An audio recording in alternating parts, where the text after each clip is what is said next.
warahmatullahi wabarakatuh.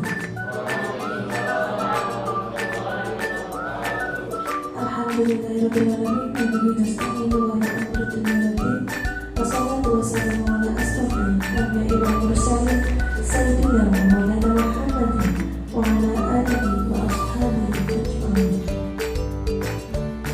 Yang terhormat Ibu Kepala Sekolah Ibu Musti Hayati SPD, yang saya hormati Bu Aris Yulastri selaku calon guru penggerak, dan yang saya hormati pula Bapak Ibu Guru serta karyawan SD Negeri 2 lainnya. Puji syukur marilah kita panjatkan kehadiran Allah Subhanahu wa Ta'ala, karena berkat rahmat dan hidayahnya kita dapat berkumpul pada siang hari ini dalam acara menyebarkan pemahaman dan penerapan pengalaman budaya positif. Salawat serta salam tak lupa kita haturkan ke junjungan Nabi Muhammad sallallahu alaihi wasallam, yang kita nantikan syafaatnya beliau amin. Sebelum kita mulai acara, perkenalkan saya selaku pembawa acara membacakan susunan acara. Cara pertama, pembukaan. Kedua, menyanyikan lagu Indonesia Raya. Ketiga, sambutan kepala sekolah. Keempat, destinasi budaya positif. Dan yang terakhir, penutup. Marilah kita buka acara pada siang hari ini dengan bacaan basmalah bersama. Bismillahirrahmanirrahim. Dilanjutkan dengan menyanyikan lagu Indonesia Raya. Hadirin dimohon berdiri.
Hadirin dipersilakan duduk kembali.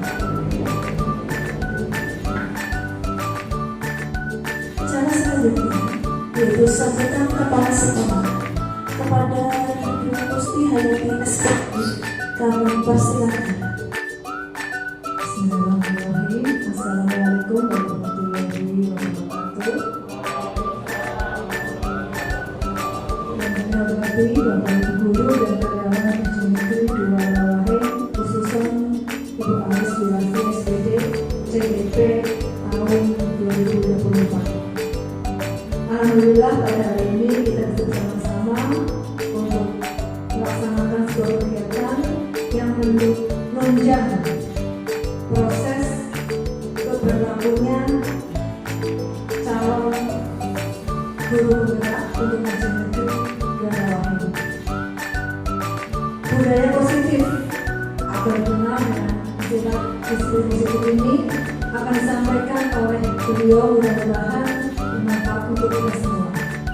Sekilas tentang budaya positif atau disiplin positif ini adalah sebuah tindakan di mana tindakan ini dilaksanakan berdasarkan kesadaran yang terdalam. Jadi bukan karena takut akan hukuman, ancaman, sanksi atau pidana, tapi dilaksanakan betul-betul karena kesadaran. Bukan juga dilaksanakan karena ingin menjadi juara atau ingin mendapatkan hadiah. Jadi intinya disiplin positif ini betul-betul tindakan yang berasal dari dalam hati, kesadaran yang tinggi dari hati nurani untuk melaksanakan sebuah tindakan. Tentunya disiplin positif atau budaya positif ini adalah sebuah kesepakatan. Kesepakatan ini bukan dari satu orang, tapi dari beberapa pihak yang berkaitan di dalamnya. Setelah menjadi kesepakatan, diharapkan semua anggota bisa melaksanakannya tanpa takut akan ancaman, tanpa keinginan semata-mata untuk mendapatkan hadiah. Untuk lebih jelasnya nanti akan disampaikan oleh calon guru putra kita, Ibu Aris Wirasti. Demikian yang saya sampaikan. Kurang lebihnya mohon maaf. Saya akhiri. Assalamualaikum warahmatullahi wabarakatuh. Untuk sambutannya kami sampaikan terima kasih. Meningkat acara selanjutnya yaitu presentasi budaya positif oleh calon guru penggerak kepada Ibu Aris Wirasti. Kami persilakan.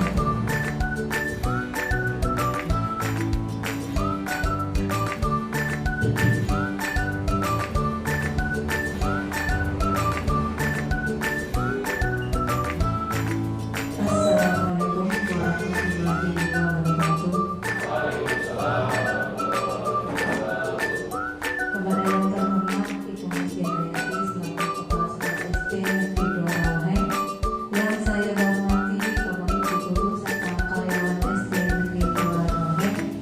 Pertama-tama, marilah kita panjatkan puji syukur kehadirat Allah Subhanahu wa Ta'ala yang mana telah memberikan rahmat serta hidayahnya sehingga pada hari ini kita dapat berkumpul bersama dalam acara diseminasi budaya positif di SD Negeri Dwarauheng.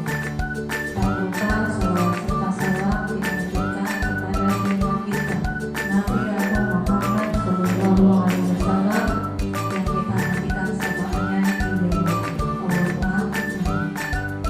Bapak Ibu yang saya hormati, izinkan saya di sini untuk menyebarkan pemahaman dan penerapan pengalaman budaya positif.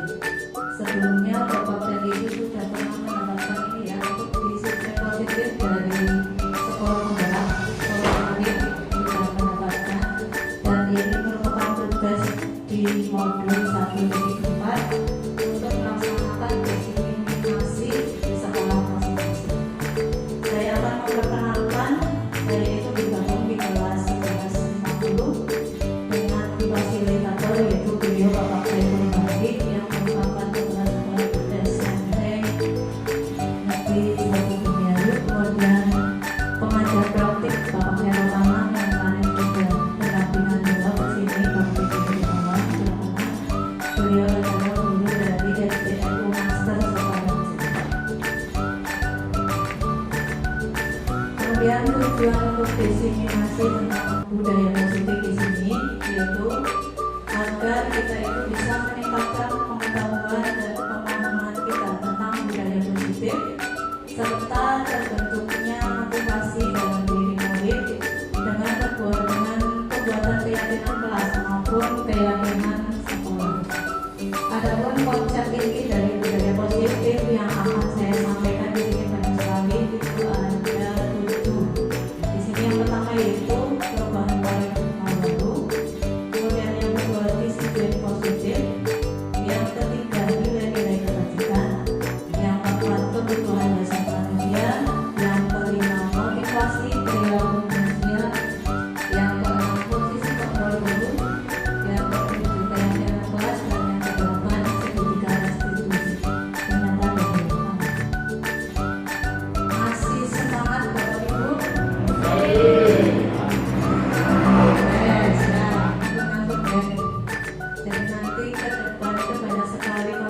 materi yang akan dibahas. Untuk yang pertama yaitu tentang pembelajaran paradigma baru. Pembelajaran paradigma baru itu apa? Pembelajaran paradigma baru itu pembelajaran yang dirancang berdasarkan prinsip pembelajaran berdiferensiasi. Kita benar-benar yang namanya pembelajaran berdiferensiasi dan Bapak Ibu sudah menerapkannya jelas, sehingga murid itu dalam belajar sesuai dengan kebutuhannya. Seperti tugas kita sebagai guru itu menuntut murid untuk dapat belajar sesuai dengan kebutuhan. Kemudian untuk mewujudkan profil pelajar Pancasila, murid-murid kita juga sudah hafal apa saja itu profil pelajar Pancasila, yaitu beriman dan bertakwa kepada Tuhan Yang Maha Esa dan berakhlak mulia. Kemudian berkebinekaan global, bergotong royong, kreatif, bernalar kritis dan mandiri.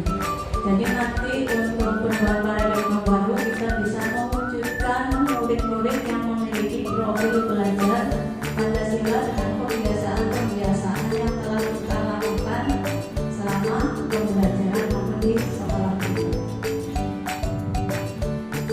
Kemudian ada beberapa miskonsepsi tentang teori posisi kontrol kita sebagai guru.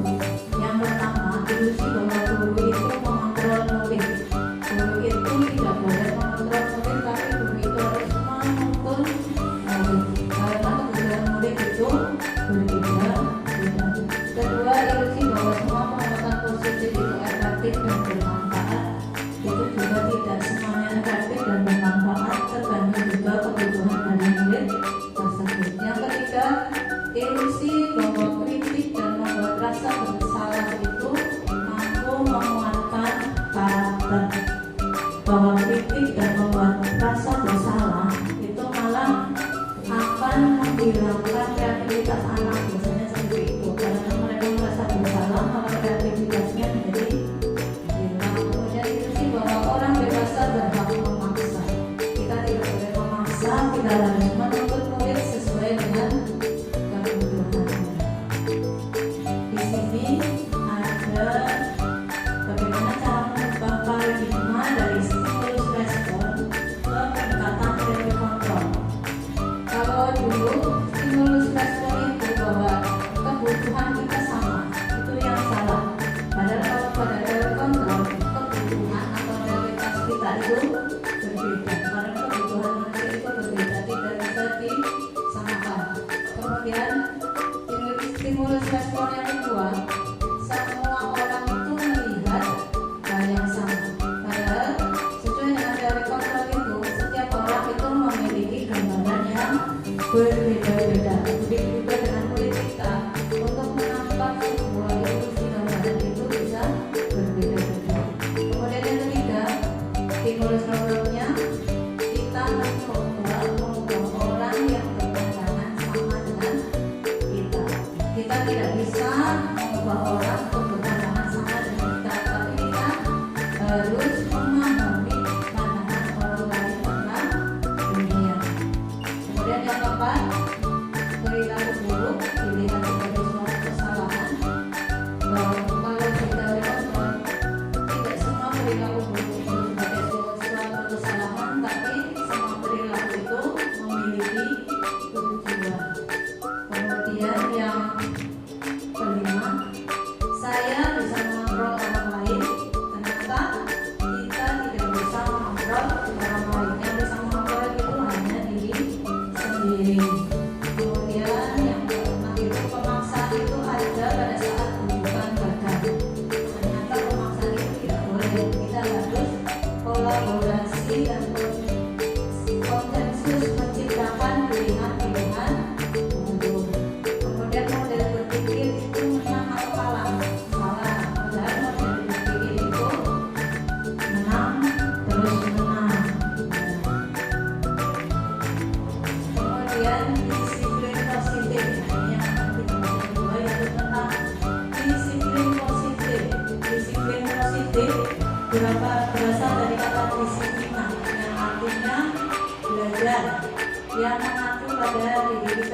disiplin diri. Jadi pada diri kita itu memiliki tanggung jawab terhadap apa yang dilakukan berdasarkan dengan nilai-nilai yang kita yakini pada diri sendiri. Kemudian ada pun tujuan untuk penerapan disiplin di sini yaitu untuk menumbuhkan kesadaran serta memberdayakan murid tanpa imbalan, penghargaan, ancaman maupun hukuman. Semoga nanti kita bisa menerapkan hal itu. Dan itu tanpa hukuman, tanpa ancaman, anak itu mau bertanggung jawab. Kemudian selanjutnya sebagai pendidik tujuan kita di sini itu menciptakan murid yang memiliki disiplin diri sehingga mereka itu mampu berperilaku mengacu pada nilai kebajikan serta memiliki motivasi dalam diri untuk perubahan perilaku ke arah yang lebih baik lagi. Kemudian di sini nilai-nilai kebajikan. Apa itu nilai-nilai kebajikan? Nilai-nilai kebajikan yaitu nilai yang telah kita sepakati bersama, terlepas dari suku bangsa, agama, bahasa maupun latar belakangnya. Seperti kita sendiri untuk dulu juga tetap berkolaborasi dengan satu yaitu dengan membawa nama baik Presiden Negeri Duarawai terlepas dari berbagai macam asal diri tersebut, latar belakang maupun bahasanya. Kemudian nilai kebajikan institusi sebenarnya ada 6, tapi saya ambil hanya 3. Yang pertama jelas menciptakan peserta didik dengan profil yang memiliki profil belajar Pancasila. Mohon paham ya, profil belajar Pancasila selalu didukungkan. Yang pertama beriman dan bertakwa kepada Tuhan Yang Maha Esa dan berakhlak mulia, mandiri, bernalar kritis, berkebinekaan global, gotong royong dan kreatif. Dan semoga kita untuk menciptakan atau mewujudkan peserta didik yang memiliki profil belajar Pancasila agar selalu dikembangkan dan dilaksanakan dalam pembelajaran kita sehari-hari baik di kelas maupun di luar kelas. Kemudian yang kedua yaitu berdasarkan ibu atau primary years program.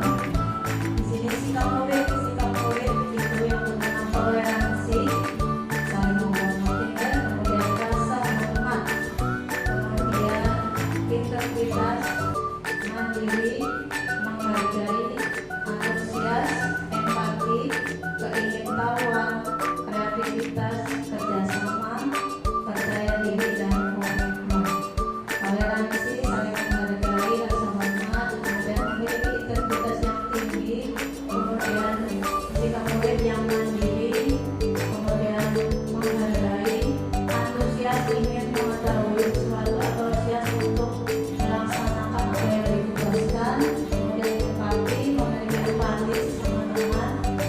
Ya, yang ini keingintahuan, sikap murid keingintahuan terhadap suatu hal, terutama dalam pembelajaran. Kemudian memiliki kreativitas, mampu menciptakan suatu barang atau suatu hal yang lebih kreatif lagi. Kemudian kerjasama, mampu bekerjasama antar teman, memiliki percaya diri yang tinggi serta memiliki komitmen.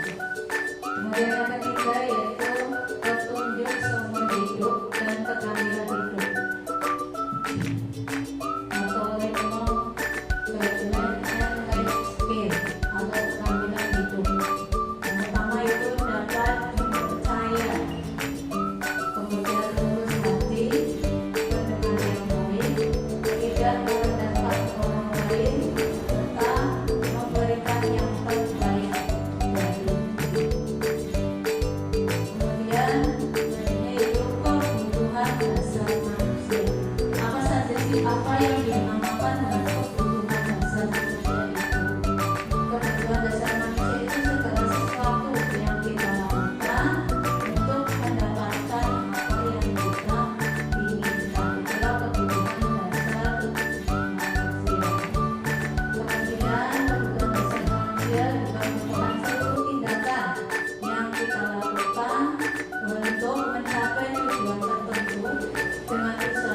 keempat yaitu kebebasan.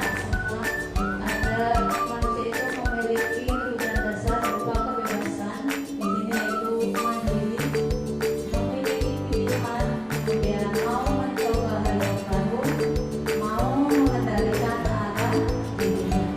Kemudian kebutuhan dasar yang kelima yaitu kesenangan, bermain, humor, antusiasme, dan tertawa. Jangan lupa untuk selalu tertawa dan tersenyum. Kemudian ada 3 motivasi perilaku manusia. Ada 3 di sini. Yang pertama itu kenapa ada perilaku manusia? Karena yang pertama itu untuk menghindari ketidaknyamanan atau lingkungan, atau itu motivasi yang ada pada diri manusia.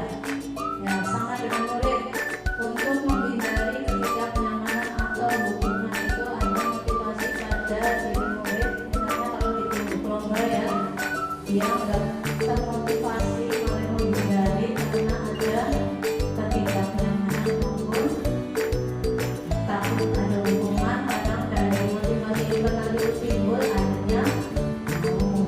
Kemudian yang kedua, untuk mendapatkan imbalan atau penghargaan dari orang lain. Dia mau maju ke depan, mau ikut lomba karena ingin mendapatkan imbalan dari orang lain maupun penghargaan dari sekolah. Itu biasanya motivasi yang ada pada diri manusia. Kemudian yang ketiga, untuk menjadi orang yang mereka inginkan dan menghargai diri sendiri dengan nilai-nilai yang mereka percaya. Itu motivasi yang ada dari luar. Nah itu untuk menjadi orang yang mereka inginkan, jadi termotivasi untuk menghargai diri sendiri serta dengan nilai-nilai yang mereka percaya. Kemudian ada 3 hal ini yaitu tentang hukuman, konsekuensi, dan restitusi. Kalau hukuman itu perbedaannya antara hukuman, konsekuensi, serta restitusi. Kalau hukuman itu biasanya tidak terencana atau biasanya tiba-tiba, terus biasanya nadanya juga tinggi, tidak ada hukuman yang nadanya merayu, tidak ada hukuman itu nadanya agak emosi. Kemudian kadang muridnya tidak tahu apa yang akan terjadi atau tidak dilibatkan.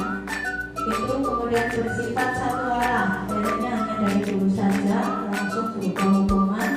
Kemudian hukumannya bisa fisik maupun psikis.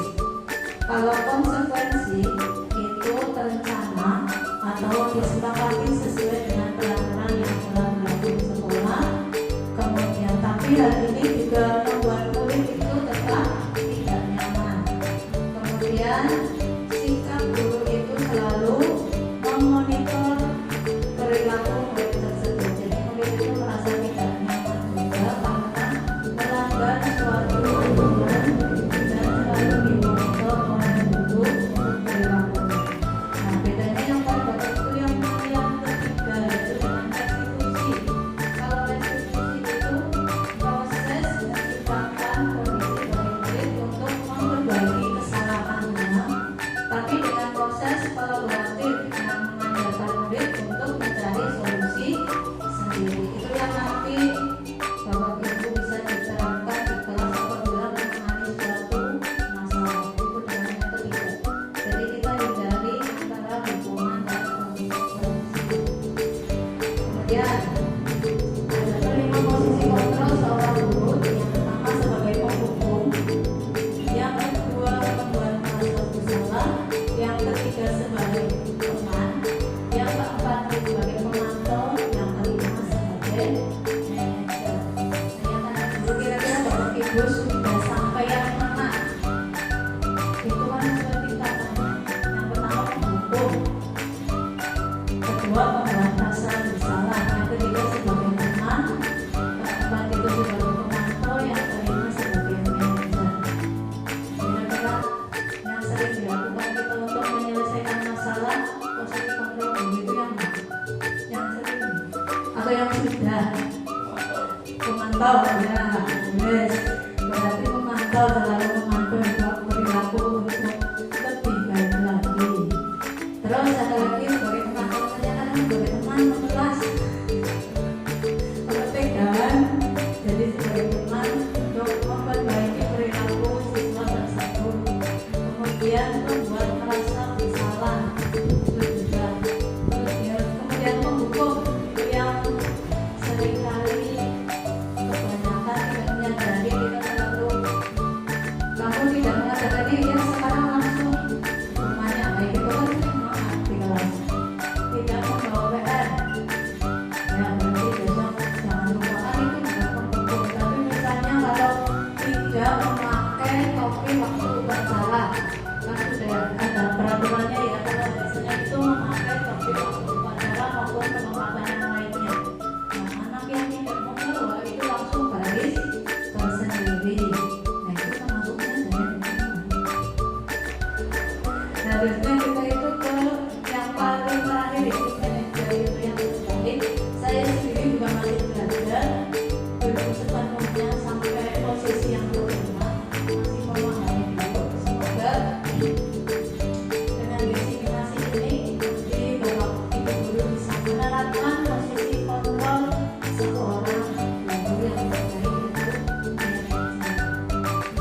Nah, di sini ada beberapa contoh menerapkan 5 posisi kontrol guru. Yang pertama, itu langsung ada kata-katanya, hormat pada bendera merah putih selama 30 menit, laksanakan. Nah, itu kan berarti penghukum, hanya satu arah. Anak itu tidak dilibatkan, oleh tidak dilibatkan. Yang kedua, beberapa kali kamu selalu saja mengecewakan ibu ketika mengikuti upacara bendera, yaitu dengan tidak memakai topi. Itu membuat merasa bersalah karena mengecewakan. Nah, mengecewakan itu sudah kata-kata yang membuat rasa bersalah. Jadi anak itu merasa bersalah. Kemudian yang ketiga, ketika misalnya ya sudah kita umpama lain kali jangan diulangi lagi ya, jangan lupa untuk memakai topinya waktu upacara. Karena itu seperti itu lah, itu posisi kontrol kita sebagai teman. Kemudian kalau pemantau itu contohnya seperti ini, kamu sudah melanggar aturan sekolah dan kamu tahu konsekuensinya, nanti setelah upacara langsung beli topi di koperasi sekolah. Itu konsekuensi itu sebagai pemantau, itu ada konsekuensinya. Kamu tahu konsekuensinya kalau tidak melakukan atau melanggar aturan itu. Kemudian yang kelima yaitu tentang manajer, istilah manajer. Jadi kita menanyakan dulu, apakah kamu tahu kesalahanmu apa? Nah, kira-kira rencana apa yang akan kamu lakukan untuk memperbaiki kesalahanmu itu? Seperti itu caranya ngomong itu. Jadi caranya seperti itu. Jadi ada kalimat penguatannya dulu, langsung mengejar siswa tersebut. Kita tidak boleh hanya satu arah. Ya, kita harus mendengarkan dulu alasannya, kenapa bisa berbuat, kenapa bisa melanggar. Nah, nanti akan dijelaskan lebih lanjut. Di sini ada beberapa kalimat contoh Bapak Ibu. Posisi kontrol apakah aku? Nah, udah tahu ada kata kuncinya ya. Saya kecewa sekali dengan kamu. Berarti sebagai apa? Posisi bersalah. Ya, dan merasa bersalah. Kemudian yang kedua, kamu tidak pernah benar melakukannya. Langsung menyalahkan, kamu tidak pernah benar melakukannya. Berarti posisi kontrol kita sebagai penghukum ya, tepat sekali.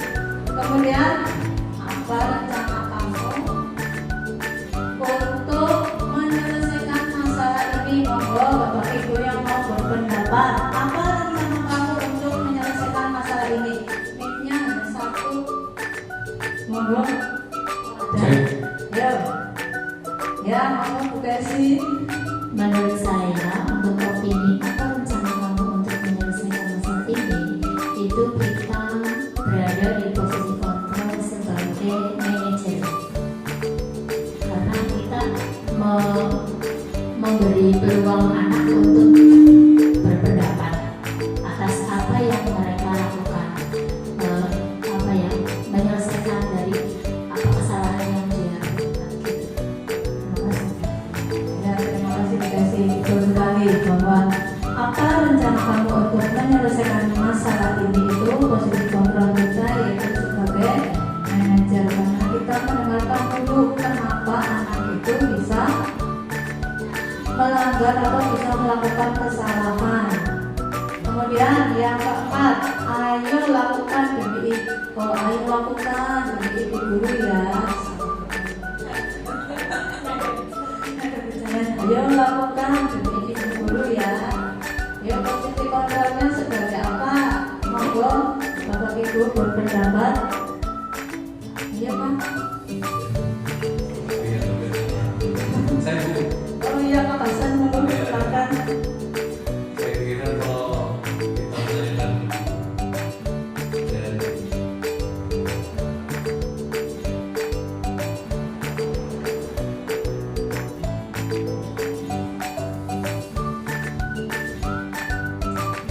secara habis ya, apalagi melakukan memperlakukan anak dengan dia dengan yang tidak bagus. Dan kita memperlakukan anak kita sebagai kontrol kepada anak sebagai pemaaf. Begitu itu Bapak tidak? Tepat sekali Pak Hasan. Ayo lakukan demi ibu guru ya. Itu kayak merayu. Biasanya kalau merayu itu sebagai teman. Sebagai teman itu posisi kontrol sebagai teman, ajakannya kayak merayu. Kemudian yang kelima, kamu tidak pernah mendapatkan nilai jika tidak pernah mengerjakan tugas. Monggo sesuai dengan yang tadi sudah sampai di posisi kontrol itu ada.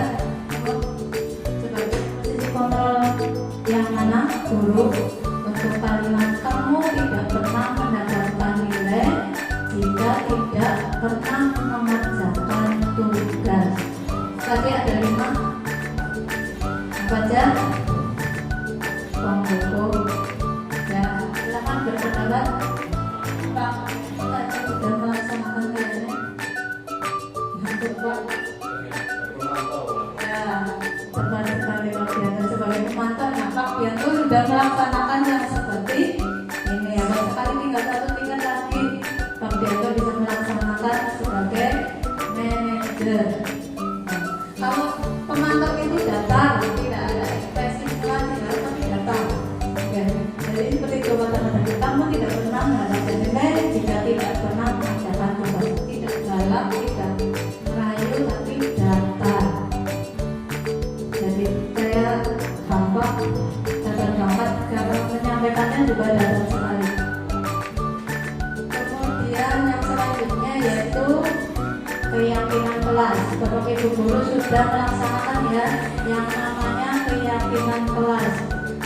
Ya, dari guru kelas 1 sampai kelas 6 sudah ada keyakinan kelas di kelas masing-masing ya. Tahun kemarin juga mendapatkan itu.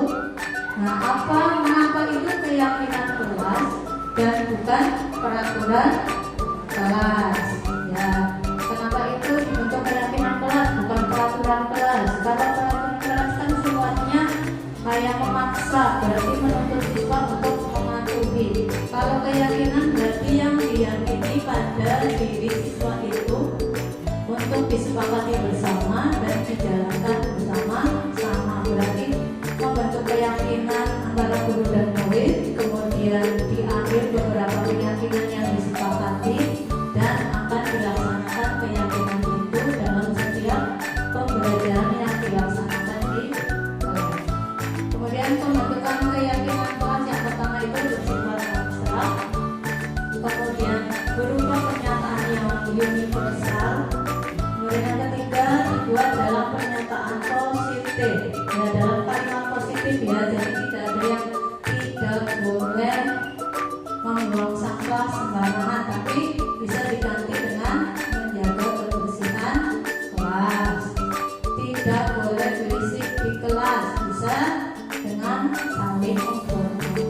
seperti kalimat-kalimat yang positif. Kemudian kalimatnya juga sedikit saja agar mudah diingat. Kemudian sesuai dengan kondisi kelas sehingga mudah diterapkan. Beda antara kelas rendah sama kelas tinggi. Jadi nanti kalimatnya itu sederhana tapi mudah diingat dan mudah diterapkan dan dijalankan. Kemudian dalam waktu pembentukan keyakinan kelas itu melibatkan warga kelas yaitu antara guru dan murid untuk membuat keyakinan kelas bersama. Kemudian, di sini ada penyelesaian sebuah masalah dengan segitiga restitusi. Apa itu segitiga restitusi? Segitiga restitusi itu suatu dialog yang dilakukan antara guru dengan murid untuk menyelesaikan suatu masalah, kemudian akan menghasilkan murid yang mandiri dan bertanggung jawab. Di sini segitiga restitusi ada 3. Yang pertama yaitu menstabilkan identitas. Dengan kata-kata adalah setiap orang pasti pernah melakukan kesalahan. Kemudian yang kedua kalimat juga yang kamu bukan satu-satunya yang pernah melakukan ini. Waktu melaksanakan menstabilkan identitas. Kemudian tahap yang kedua yaitu validasi tindakan yang salah. Kamu tentu punya alasan mengapa melakukan ini. Kemudian adakah cara yang lebih efektif untuk mendapatkan apa yang kamu butuhkan. Kemudian tahap yang ketiga yaitu menanyakan keyakinan. Keyakinan kelas apa yang telah kita sepakati? Apakah kamu ingin menjadi orang yang seperti apa? Akan saya jelaskan lebih detail lagi. Ada 3 tahapan tadi sudah ya, menstabilkan identitas, validasi tindakan yang salah, dan menanyakan keyakinan. Untuk menstabilkan identitas berdasarkan prinsip pembuat kesalahan itu adalah sebuah proses dari pembelajaran. Jadi bahwa berbuat salah itu wajar. Kemarin juga ada pro kontra untuk kalimat itu. Berbuat salah itu wajar. Ya itu berbuat salah wajar, berbuat salah baik. Itu ada kemarin pro kontra seperti itu. Kemudian tidak ada manusia yang sempurna. Maksudnya ada kalimat pertama itu berbuat salah itu wajar, tapi nanti dijelaskan ketika ada tambahannya. Kemudian tidak ada manusia yang sempurna. Kemudian ada kalimat juga ibu bapak bukan pernah melakukan itu. Kemudian ibu bapak tidak mau cari tahu siapa yang salah, tapi ibu bapak ingin mencari solusi dari permasalahan ini dan kamu berhak merasa begitu. Jadi waktu menstabilkan identitas ada salah satu kalimat dari ini contohnya saya itu ada 5. Jadi waktu menstabilkan identitas ada kalimat-kalimat yang seperti ini. Berbuat salah itu wajar, tidak ada manusia yang sempurna. Atau kita juga bisa mencontohkan bahwa ibu juga pernah melakukan ini. Kemudian bisa juga bahwa ibu itu tidak mencari tahu siapa yang salah, tapi ingin mencari solusi dari permasalahan ini. Kemudian kita bisa juga kamu berhak merasa seperti itu. Tapi kita juga menambahkan kalimat untuk penjelasan dari kalimat itu. Kemudian untuk validasi tindakan yang salah. Validasi tindakan yang salah itu berdasarkan prinsip setia perilaku untuk memenuhi suatu kebutuhan hidup. Di sini contohnya yaitu kamu punya alasan kenapa melakukan hal ini. Yang kedua, padahal kamu bisa melakukan yang lebih buruk dari ini ya. Kemudian yang ketiga, kamu patut bangga karena telah melindungi sesuatu yang penting buatmu. Yang keempat, kamu melakukannya karena mempertahankan sesuatu yang penting buatmu. Itu kalimat-kalimatnya cuma disesuaikan dengan masalah yang Kemudian yang ketiga yaitu menanyakan keyakinan. Itu berdasarkan prinsip teori kontrol bahwa pada dasarnya kita termotivasi dari dalam diri kita untuk melakukan keyakinan. Pertama, apa keyakinan kelas kita? Kemudian nilai-nilai apa yang telah disepakati bersama? Dan seperti apa gambaran kelas ideal menurut kamu? Yang keempat yaitu kamu ingin jadi orang seperti apa? Nanti ada sebuah video penerapan segitiga restitusi, tapi itu mungkin masih banyak kekurangan, saya juga masih belajar. Nanti akan saya tampilkan untuk penyelesaian sebuah kasus di kelas. Kemudian tujuan dari penyelesaian masalah dengan segitiga restitusi yaitu untuk menghasilkan murid yang mandiri dan bertanggung jawab untuk memperbaiki apa yang telah dilanggarnya. Di sini contoh penerapan segitiga restitusi saya ambil di kelas 5 kemarin yaitu Mbak Olia. Di situ kasusnya sering terlambat mengumpulkan tugas sekolah, baik tugas PN maupun tugas lain di kelas. Dan mengumpulkan tugasnya itu secara menyusul atau tidak tepat waktu. Akan saya putarkan videonya. Monggo Bapak Ibu mirsani deh. Tapi mohon maaf kalau masih banyak kekurangan.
Yaitu tadi salah satu contoh penerapan segitiga restitusi untuk penyelesaian masalah saya di kelas. Kemarin ada 2 masalah, yang satu itu sering mengganggu temannya kalau dia sudah selesai mengerjakan tugas mengganggu temannya itu ada. Kemudian yang satu itu tentang mengumpulkan tugas yang tidak tepat waktu. Mungkin masih banyak kesalahan untuk video itu, saya juga masih belajar.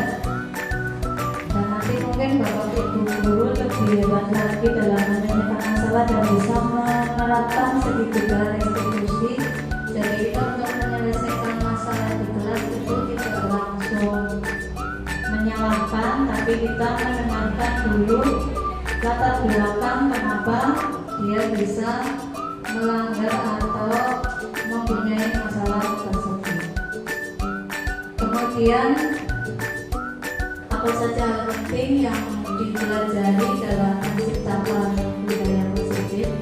Di sini kita melakukan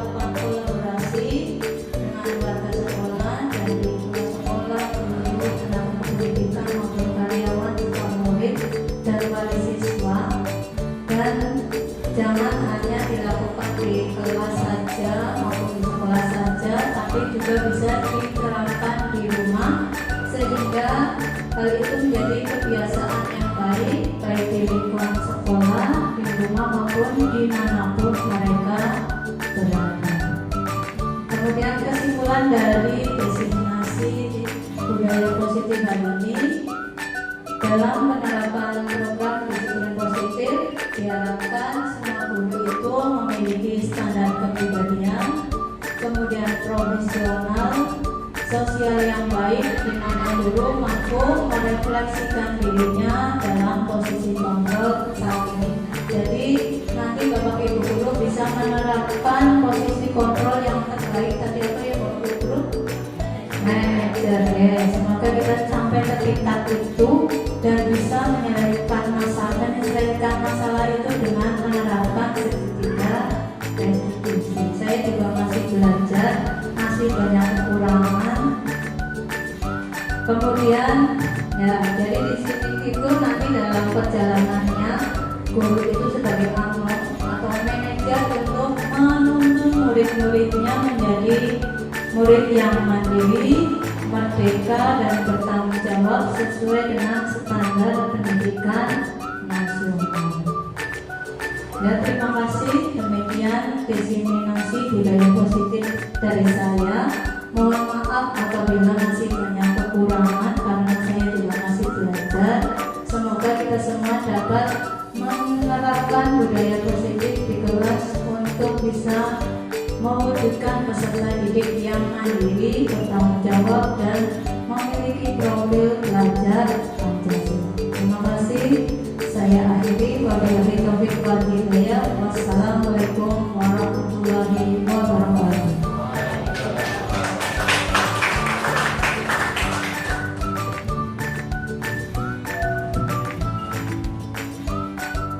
Kepada beliau kami sampaikan terima kasih. Dengan cara telah kita lalui bersama. Marilah kita tutup acara pada siang hari ini dengan bacaan hamdalah bersama. Alhamdulillahirobbilalamin. Saya selaku pembawa acara mohon maaf yang sebesar-besarnya apabila dalam memandu acara banyak kekurangan. Wassalamualaikum warahmatullahi wabarakatuh.